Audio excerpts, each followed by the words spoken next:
ఈరోజు దేశవ్యాప్తంగా హోలీ పండుగని అత్యంత వైభవంగా ఆనందోత్సాహాల మధ్య జరుపుకోవటం జరుగుతోంది.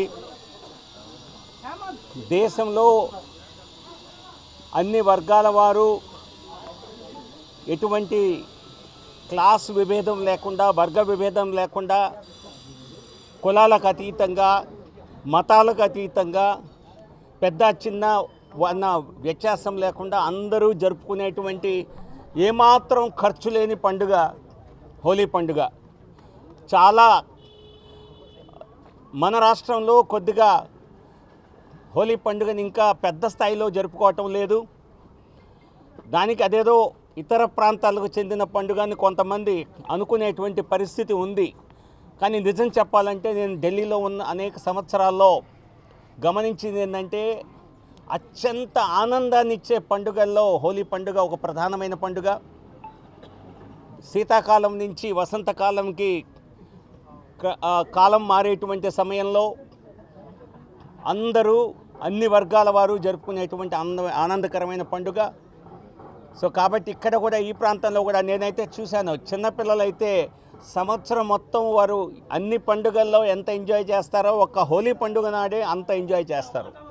సో కాబట్టి ఎటువంటి భేషజం లేకుండా మరి తెలుగు రాష్ట్రాల వారు, ముఖ్యంగా హైదరాబాద్లో కొంత మేర జరుగుతుంది, కానీ అందరూ జరుపుకోవాల్సిన పండుగ ఇది. హిందువుల పండుగగానే ప్రారంభమైంది, కానీ అన్ని మతాల వారు కూడా దీన్ని జరుపుకుంటున్న పరిస్థితి. సో తప్పనిసరిగా హోలీ పండుగ మరి అందరూ వైభవంగా రానున్న సంవత్సరాల్లో జరుపుకోవాలని, ఈ వసంతకాలం, రానున్న వసంతకాలం అందరికీ కూడా మరి ఆనందాన్ని తీసుకురావాలని, అటు కేంద్రంలో నరేంద్ర మోదీ గారి ప్రభుత్వంలో ప్రపంచవ్యాప్తంగా మోదీ గారి పరిపాలనపై ప్రశంసలు వెల్లువెత్తున్న సమయంలో దేశవ్యాప్తంగా నరేంద్ర మోదీ గారి మరి 3వ పర్యాయం పరిపాలనలో భారతదేశం అనేక ముందడుగులు వేయటంలో, అలాగే రాష్ట్రంలో కూటమి ప్రభుత్వం చంద్రబాబు నాయుడు గారి సారథ్యంలో ప్రారంభమైన తర్వాత ఆంధ్రప్రదేశ్లో కూడా అభివృద్ధి రంగంలో ముందుకు దూసుకువెళ్ళటం, దానికి విశేషమైనటువంటి కేంద్ర ప్రభుత్వ సహకారం లభించడం, ఇవన్నీ కూడా ఆంధ్రప్రదేశ్కి మంచి రోజులు వచ్చాయన్న దానికి శుభసూచకం.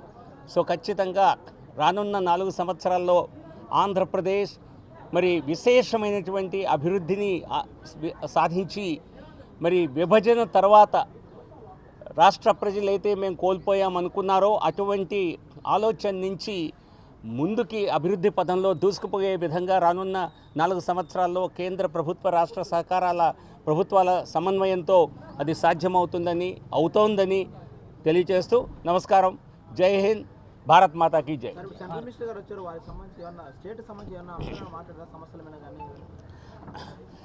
ఈరోజు విజయవాడలోని మా ఇంటి వద్ద హోలీ పండుగ కార్యక్రమాన్ని నిర్వహించడం జరిగింది. ఇది గత 4 సంవత్సరాలుగా నేను విజయవాడలో కానీ, వైజాగ్లో కానీ ఎక్కడుంటే అక్కడ ఈ కార్యక్రమాన్ని నిర్వహిస్తూ ఏక్ భారత్ శ్రేష్ఠ భారత్ అనేటువంటి నరేంద్ర మోదీ గారి ఆలోచన ఏదైతే ఉన్నదో, ఒకే భారతం మరి శ్రేష్టమైనటువంటి భారతదేశం, ఒక ప్రాంతంలోని విశేషతల్ని మరి ఒక సామాజిక నేపథ్యాన్ని ఇతర రాష్ట్రాలకు కూడా పరిచయం చేయటం ఒక ఎత్తైతే, ఈ హోలీ పండుగను కూడా ఇక్కడ అదే స్థాయిలో ఉత్తర భారతదేశంలో ఈ రకంగా జరుపుకుంటారో అలాగే ఇక్కడ జరపాలన్న ఉద్దేశంతో ఈ 4 సంవత్సరాలుగా నేను నిర్వహించడం జరుగుతోంది.